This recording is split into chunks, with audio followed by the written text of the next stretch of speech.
Hello everybody, I'm Shweta Sinha Chaudhuri and this is my channel AC Educom. आज मैं आपके साथ SketchUp के कुछ बेसिक टूल्स शेयर करने वाली हूँ।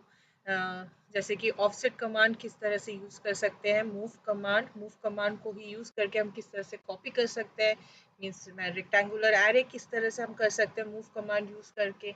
हम सीखेंगे रोटेट कमांड से हम रोटेट कर सकते हैं किसी ऑब्जेक्ट को, और किसी ऑब्जेक्ट को हम पोलर एरे भी कर सकते हैं, मीन सर्कुलर एरे भी कर सकते हैं, और इसी के साथ हम सीखेंगे स्केल टूल। सो आज हम इस वीडियो में ये 4 टूल कवर करने वाले हैं। तो without wasting any time let's start with the video. So offset command के लिए यहाँ पर यदि आप एक सिंगल लाइन बनाते हैं, फॉर एग्जांपल मैंने यहाँ पर एक लाइन बनाया है,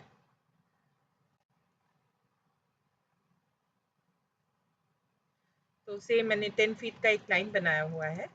यदि आप एक किसी भी सिंगल लाइन को ऑफसेट करने की कोशिश करें तो ऑफसेट कमांड कभी भी काम नहीं करेगा। फॉर एग्जांपल यदि मैं इस पे ट्राई करती हूँ ऑफसेट कमांड, तो ऑफसेट कमांड का शॉर्ट की है एफ, तो मैंने एफ लिया, लेकिन यहाँ पर देखिए यहाँ पर वो खुद से बोल रहा है you must select more than one edge. तो यहाँ से हमको समझ में आया कि एक सिंगल एज का हम कभी भी ऑफसेट नहीं कर सकते हैं। तो यदि मैंने यहाँ पर एक लाइन बनाया है, और यदि अब हम कंट्रोल प्रेस करके मैंने मल्टी सिलेक्शन किया है, और यदि अब मैं ऑफसेट करती हूँ तो देखिए ये ऑफसेट कमांड काम कर रहा है। तो हमको बस ऑफसेट कमांड लेना है जिसका शॉर्ट की है एफ। मैंने कहीं पर भी मुझको क्लिक करना है, यदि आपको बाहर की तरफ ऑफसेट चाहिए तो आप बाहर की तरफ क्लिक कीजिए, यदि आपको अंदर की तरफ ऑफसेट चाहिए तो आप अंदर की तरफ क्लिक कीजिए। करके आपको जितने भी डिस्टेंस पे ऑफसेट देना है वो डिस्टेंस आप जस्ट पुट कीजिए, से 1 फीट एंड देन एंटर। तो ये 1 फीट के डिस्टेंस में आपको ऑफसेट हो जाएगा। ये है यदि आप लाइंस का अलग अलग एजेस का यदि ऑफसेट करते हैं। यदि हम किसी एक एरिया को ऑफसेट करते हैं, फॉर एग्जांपल मैंने इस एरिया को सिलेक्ट किया है, और यदि अब मैं ऑफसेट करती हूँ तो इस एरिया से कनेक्टेड जितने भी एजेस हैं सभी एजेस के ऑफसेट एक साथ ही हो जाएंगे। तो मुझको बाहर क्लिक करना है या अंदर क्लिक करना है, आप जहाँ पर भी आपको ऑफसेट चाहिए आप वहाँ पर उस तरफ माउस को ड्रैग कीजिए। यदि आपको से बाहर की तरफ चाहिए तो आप बाहर की तरफ माउस को लाइए, और जितना भी आपको ऑफसेट डिस्टेंस देना है, से 5 इंचेस, तो मैंने सिर्फ 5 लिख के एंटर किया, तो यहाँ पर मेरा एक 5 इंचेस डिस्टेंस का ऑफसेट मुझको सारे एजेस के मिल गए। तो बड़ा ही इजी टूल है ऑफसेट कमांड, कुछ भी नहीं करना है आपको, जस्ट या तो एरिया सिलेक्ट करना है या तो एजेस सिलेक्ट करना है।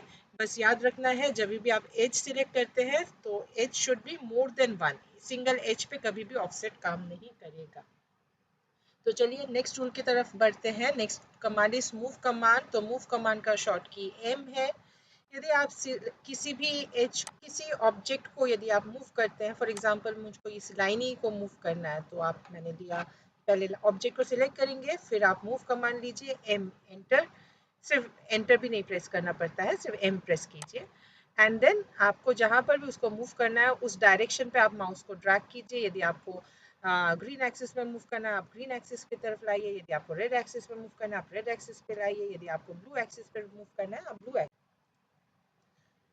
आप एक्सिस लॉक भी कर सकते हैं। यदि आपको लग रहा है कि आपका ऑब्जेक्ट इधर उधर जा सकता है तो आप लेफ्ट एरो की प्रेस कीजिए, जिससे आपका ग्रीन एक्सिस लॉक हो जाएगा। यदि आप कीबोर्ड से अपना राइट एरो प्रेस करते हैं तो फिर रेड एक्सिस लॉक होता है, और यदि आप अप एरो प्रेस करते हैं तो आपका वर्टिकल एक्सिस लॉक होता है। तो आपको जिस भी एक्सिस में मूव करना है आप उस एक्सिस को लॉक कीजिए, और जितने भी डिस्टेंस में आपको मूव करना है, से ग्रीन एक्सिस पे मैं मूव कर रही हूँ तो जितने भी डिस्टेंस पे आपको मूव करना है वो आप डिस्टेंस भी स्पेसिफाई कर सकते हैं। तो उसे मैंने दिया 20 फीट, तो ये 25 फीट डिस्टेंस पे ये एज मूव हो गया, क्योंकि ये एज इस एज के साथ कनेक्टेड था इसलिए ये एज भी मूव हो गया। तो चलिए कोई सॉलिड ऑब्जेक्ट के ऊपर काम करके देखते हैं। तो मैंने इसको किया पुश पुल, और मैंने इसका एक बनाया ग्रुप। चलिए इनको मैं कर देती हूँ डिलीट। तो मैंने यहाँ पर लिया मूव कमांड, यहाँ पर मैंने किया मूव, जस्ट किसी भी बेस पॉइंट पे क्लिक कीजिए और जितने भी डिस्टेंस में आपको मूव करना है वो डिस्टेंस दीजिए और एंटर कीजिए। तो ये हो गया मूव। मूव कमांड को यूज करके ही हम कॉपी भी कर सकते हैं। तो कॉपी करने के लिए हम मूव कमांड ही यूज करेंगे। पहले ऑब्जेक्ट को सिलेक्ट कर लीजिए, फिर कोई एक बेस पॉइंट पे क्लिक कीजिए, कॉपी करने के लिए आपको एक बार जस्ट अपने कीबोर्ड पे कंट्रोल की प्रेस करना है। कंट्रोल की प्रेस करके नहीं रखना, बस एक बार प्रेस करके छोड़ दीजिए। और अब आपको जितने भी डिस्टेंस में कॉपी करना है उतना डिस्टेंस पे आप स्पेसिफाई कीजिए। तो मैंने दिया यहाँ पर फिर से 15 फीट करके एंटर किया। अब ये हो गया आपका एक कॉपी बना। अब ये आपको यदि मल्टीपल कॉपीज चाहिए तो आपको कुछ नहीं करना है, आपको इस कमांड से बाहर नहीं निकलना है। आपने डिस्टेंस दिया, उसी के बाद आपको देना है मल्टीप्लाई का सिंबल और आपको कितने ऑब्जेक्ट्स चाहिए। तो यहाँ पर आप ये कमांड बॉक्स पे देख सकते हैं मैंने क्या दिया है। तो मैंने एक मल्टीप्लिकेशन का सिंबल दिया है और उसको 6 ऑब्जेक्ट्स चाहिए, 6 रिपीटेशन चाहिए, तो मैंने मल्टीप्लाई 6 लिखकर एंटर किया है।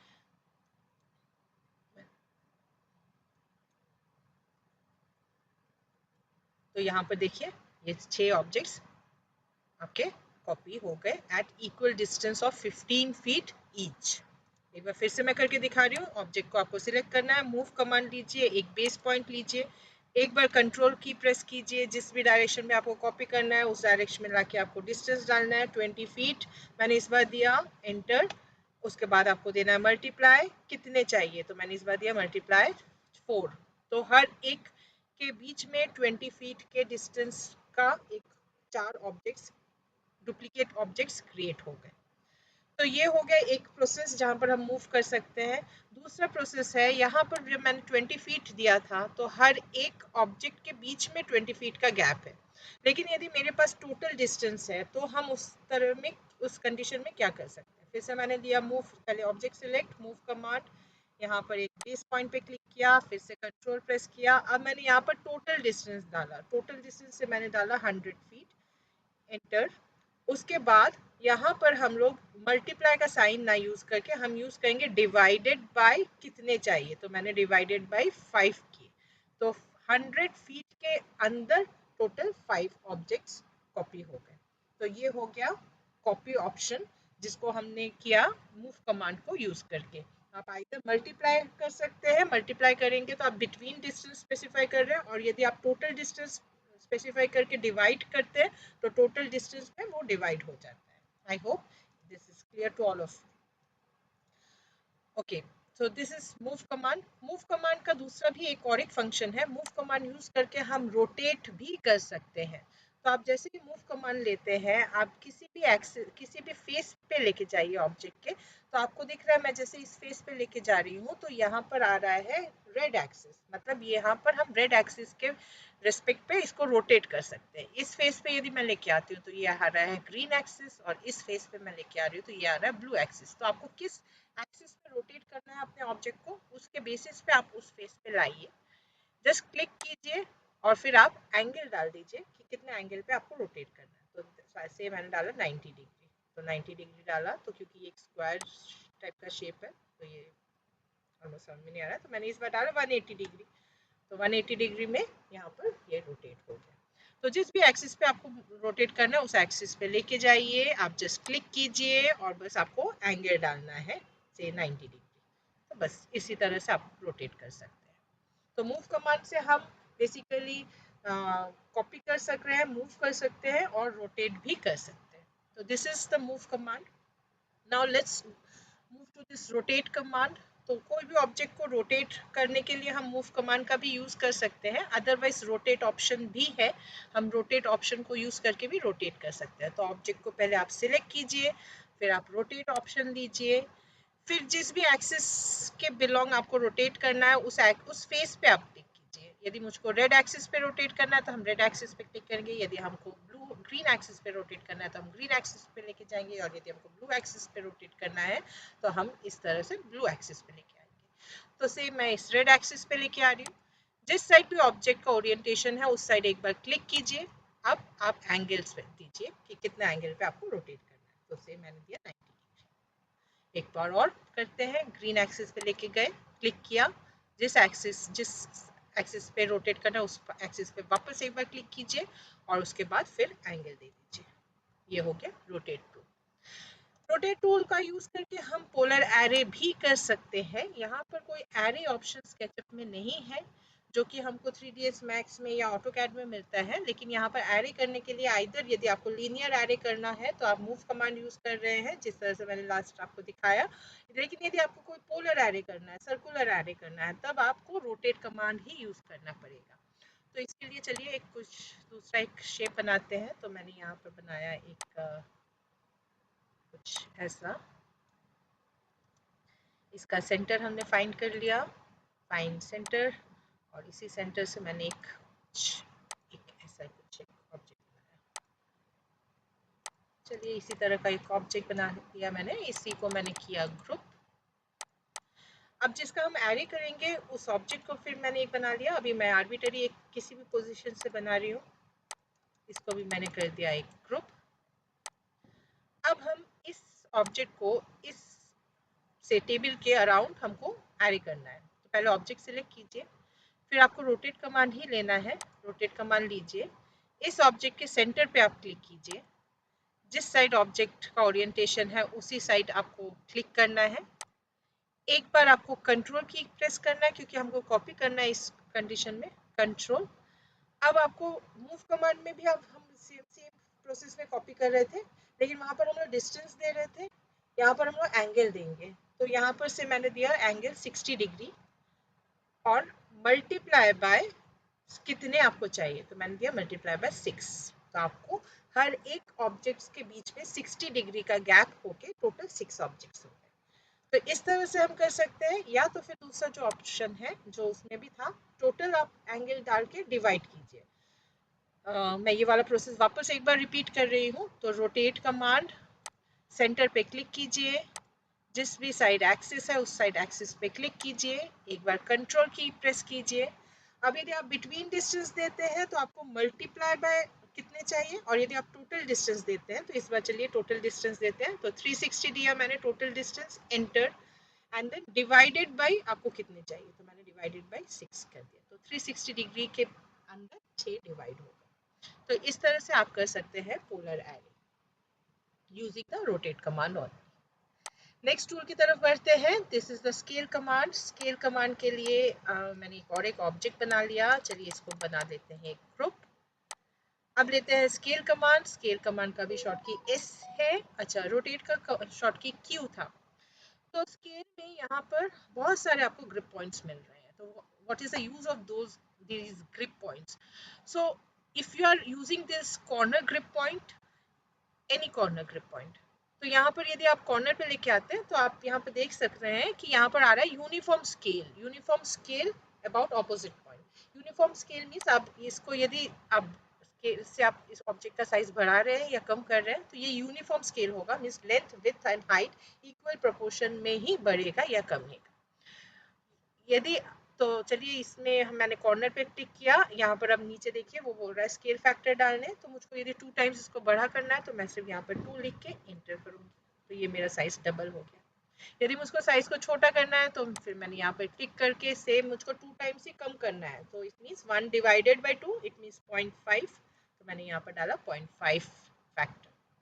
तो आप किसी भी ग्रिप पॉइंट, कॉर्नर के ग्रिप पॉइंट से आप करेंगे तो ये यूनिफॉर्म स्केल होगा। तो मैंने यहाँ पर दिया 0.8, तो ये 0.8 और कम होगा। लेकिन यदि आप किसी ऊपर या नीचे वाले ग्रिप पॉइंट पे लेके आते हैं तो यहाँ पर आप जिस भी पॉइंट पे लेके आएंगे यहाँ पर वो खुद दिखा रहा है कि यहाँ पर 2 एक्सिस पे स्केलिंग होगा। तो मैंने जैसे इस ग्रिप पॉइंट पे मैं लेके आई हूँ तो यहाँ पर शो कर रहा है कि वो ग्रीन एंड ब्लू स्केल पे स्केलिंग होगा। यदि मैं इस पे लेके आती हूँ तो फिर ये स्केलिंग होगा रेड एंड ब्लू एक्सिस पे। तो आप यदि ऊपर या टॉप या बॉटम ग्रिप पॉइंट्स पे लेके आते हैं तो यहाँ पर ये कोई 2 एक्सिस पे स्केलिंग होगा। तो मैंने यहाँ पर किया, से मैंने इस ग्रिप पॉइंट पे क्लिक किया, इट मीन्स ये ग्रीन और ब्लू पे हो रहा है। आप यहाँ पर कमांड लाइन पे भी देख सकते हैं। तो कमांड लाइन में भी यहाँ पर क्या आ रहा है, पहले हमको ग्रीन एक्सिस का फैक्टर डालना है। तो मैंने से ग्रीन एक्सिस पे मुझको ज़्यादा करना है और ब्लू एक्सिस पे मुझको कम करना है। तो मैंने दिया ग्रीन एक्सिस पे 2 एंड देन कॉमा, और मैंने दिया ब्लू एक्सिस पे से 0.5 एंड देन एंटर। तो देखिए ग्रीन एक्सिस पे इसका साइज डबल हो गया और ब्लू एक्सिस पे इसका साइज हाफ हो गया। सिमिलरली यदि मैं इस पॉइंट पे लेके करती हूँ तो ये रेड एंड ब्लू एक्सिस पे होगा। तो रेड में से मैंने डाला 0.8 और ब्लू में कॉमा एंड ब्लू पे मैंने डाला 3, तो मतलब ब्लू एक्सिस बढ़ जाएगा और रेड एक्सिस कम हो जाएगा। तो इस तरह से हम किसी दो एक्सिस पे यदि हमको स्केल करना है तो हमको टॉप या बॉटम ग्रिप पॉइंट पे टिक करना है। और यदि हम सेंटर पे टिक करते हैं तो किसी एक ही एक्सिस पे होगा। तो यदि मैं इस ग्रिप पॉइंट पे लेके आ रही हूँ तो ये ग्रीन एक्सिस पे ही सिर्फ स्केलिंग होगा। यदि मैं इस ग्रिप पॉइंट पे लेके आती हूँ तो सिर्फ रेड, और इस पे आती हूँ तो सिर्फ ब्लू पे। तो जिस भी एक्सिस पे करना है आप उस एक्सिस को पकड़िए, और जितना भी आपको स्केल फैक्टर डालना है, बढ़ाना है तो आप 2 टाइम्स 3 टाइम्स 4 टाइम्स जितना भी बढ़ाना है तो आप उतने हिसाब से आप स्केल फैक्टर डालिए। कम करना है तो 1/, जितने भी टाइम्स आपको कम करना है। तो से मैंने डाला 0.5 करके एंटर, तो ये मेरा 0.5 साइज कम है। स्केलिंग में यदि हमको कोई एक पर्टिकुलर फेस का स्केल करना है तो हम, क्योंकि ये ग्रुप है तो ग्रुप को पहले हमको ओपन करना होगा डबल क्लिक करके। जिस भी फेस को आपको स्केल करना है उस स्केल फेस को सिलेक्ट कीजिए। अब आप स्केल कमांड लीजिए। अब आपको जिस तरह से भी स्केल करना है आप वो फैक्टर डाल के स्केल कर सकते हैं। लेकिन यहाँ पर क्या हो रहा है, एक ये वाला ऑपोजिट पॉइंट को वो फिक्स रख के इस साइड से स्केलिंग कर रहा है। लेकिन यदि मुझको सेंट्रॉइड स्केल करना है तो उसके लिए हमको कंट्रोल प्रेस कर जैसे ही करेंगे तो देखिए एक सेंटर पॉइंट यहाँ हाईलाइट हो रहा है। कंट्रोल जैसे मैं छोड़ देती हूँ तो वहां पर कोई पॉइंट नहीं आ रहा है। तो कंट्रोल प्रेस करके रखिए और फिर आप इसको क्लिक करके आप स्केल फैक्टर डाल दीजिए से 0.5, और जितना भी आपको डालना है आप उस हिसाब से आप सेंट्रॉइड स्केल कर सकते हैं। आई होप ये चारों टूल्स आपको क्लियर हो गए। Offset command, move command, rotate command and scale command. I hope ये वीडियो आपको पसंद आया है। यदि ये वीडियो आपको पसंद आया है और स्केचअप आपको स्केचअप के टूल्स और सीखने हैं, पूरा स्केचअप सीखना है, this is going to be series of videos based on SketchUp. जहाँ पर जिसमें मैंने स्टार्ट किया है ये सिंपल बेसिक टूल्स से, हम आगे और टूल्स एक्सप्लोर करेंगे स्केचअप का। उसके बाद हम इस पे वी रे लाइटिंग, वी रे मटेरियल किस तरह से करते हैं, तो हम लोग पूरा ही स्केचअप के ऊपर मैं वीडियो नेक्स्ट कमिंग डेज में मैं I am going to make some videos based on SketchUp only. So I hope you have liked this video. यदि आपको ये वीडियो पसंद आया है then please like button press कीजिए, सब्सक्राइब कीजिए मेरे चैनल को, एंड yes, thank you.